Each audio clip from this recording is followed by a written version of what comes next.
Hi అండి, అందరికీ welcome back to our channel. ఈరోజు నేను చేయబోతున్నాను గుత్తి వంకాయ కుర్మా బగార్ రైస్.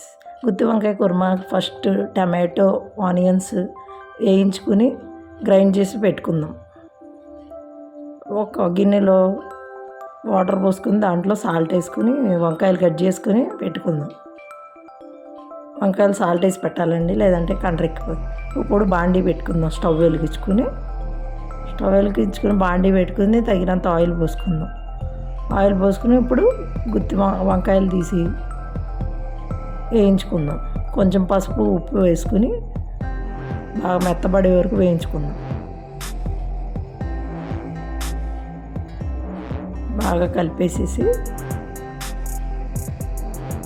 ఇప్పుడు కొంతసేపు మూత పెట్టుకుందాం. మూత పెట్టుకుంటే మెత్తగా అవుతాయి కదండి, మగ్గుతాయి.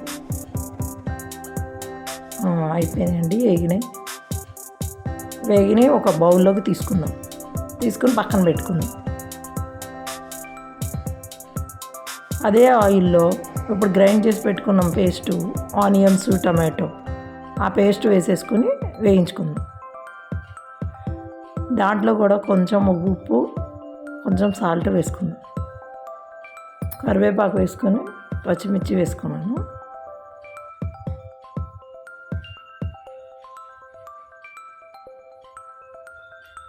ఇప్పుడు వంకాయ ముక్కలు కూడా దాంట్లో వేసేసుకుందాం, వేయించుకున్నాయి.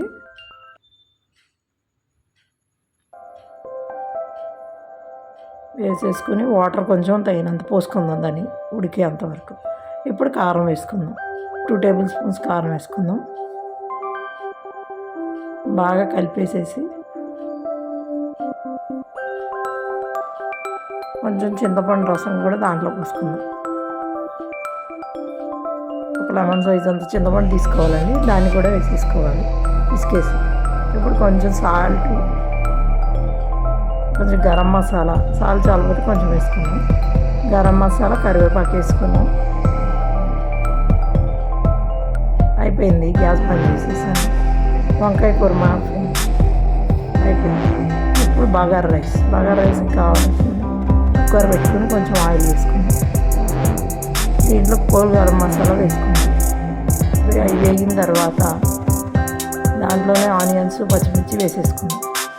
అవి కూడా లైట్గా వేగిన తర్వాత క్యారెట్ బీన్స్ సన్నగా కట్ చేసి పెట్టుకున్నా వేసేసుకున్నాం. అవి కూడా బాగా వేయించుకున్నాం. బాగా వేగాలి.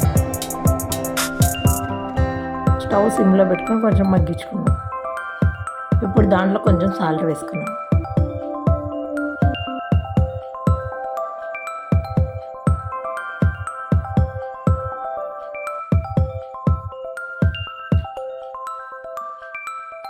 ఇప్పుడు మూత పెట్టుకున్నాం. కొంచెం మగ్గినాయి, బాగా వేగినాయి.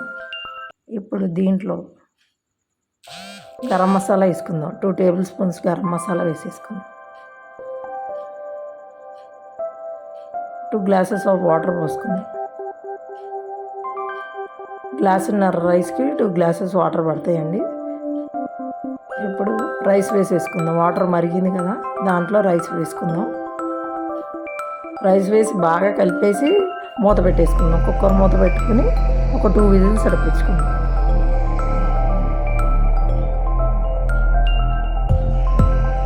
2 విజిల్స్ అయిపోయింది కదండి. ఇప్పుడు ఓపెన్ చేసి చూద్దాం అయిపోయిందండి. Bagar rice ready. బగార్ రైస్లోకి గుత్తి వంకాయ కుర్మా కాంబినేషన్ చాలా బాగుంటుంది. ట్రై చేసి చూడండి. మీకు కనుక నా వీడియోస్ నచ్చినట్టయితే లైక్ చేయండి, షేర్ చేయండి, తప్పకుండా సబ్స్క్రైబ్ చేయండి. బెల్ ఐకాన్ మాత్రం కొట్టడం మర్చిపోకండి. Thank you for watching my video.